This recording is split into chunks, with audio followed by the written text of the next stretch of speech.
বিসমিল্লাহির রহমানির রহিম।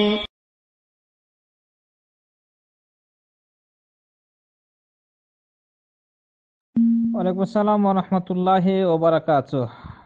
জি, কুয়েত থেকে আব্দুল্লাহ ভাই এবং সম্ভবত আলম ভাই, আপনাদের দুইজনের একই প্রশ্ন প্রায়। এক সফরে কয়টা উমরা করতে হবে?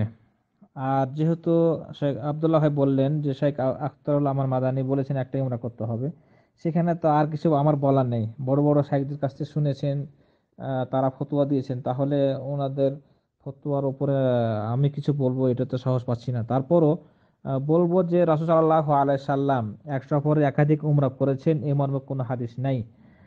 তিনি জীবনে 4টা উমরা করেছেন, তার মধ্যে 3টাই উমরা ছিল জিলকাদ মাসে। 3 বছরে 3টা জিলকাদ মাসে একটাই উমরা করেছেন, বা সাহাবীগণও করেছেন একটাই। তো একাধিক উমরা করার কোনো বিধান আছে বলে জানা নাই। সালফে সালেহিনগণ বলছেন যে এক সফরে একটাই উমরা করতে হবে। আহ, যদি কেউ বদল উমরা করতে চায় তাহলে সে বদল উমরা করতে পারবে, তবে আগে থেকে তাকে উমরা করে থাকতে হবে। এখন আপনি কুয়েত থেকে আসবেন উমরা করতে, আপনি যদি আগে উমরা করেছেন একবার, তাহলে এখন কাউরে নামে বদল করেন।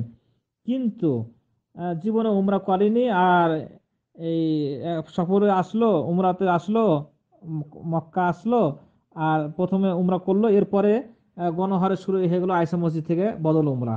এটা এখন শরীয়তে বিধান নয়। যেটা বলা হয় আয়েশা রাদিয়াল্লাহু আনহার ব্যাপারে, সেটা আম, তার ব্যক্তিগত সমস্যা ছিল। মাসিক হয়ে যাওয়ার কারণে তিনি উমরা করতে পারেননি। বিদায় হজের সময় যে রাসূল সাল্লাল্লাহু আলাইহি ওয়াসাল্লামের সাথে হজ করতে এসেছিলেন, হজ করেছিলেন, তো হজের যে উমরা, তিনি উমরা করতে পারেননি মাসিক হয়ে যাওয়ার কারণে। তখন রাসূল সাল্লাল্লাহু আলাইহি ওয়াসাল্লাম তাকে বলেছিলেন যে হজের সম্পূর্ণ কাজ তুমি করো, তওয়াফ ছাড়া।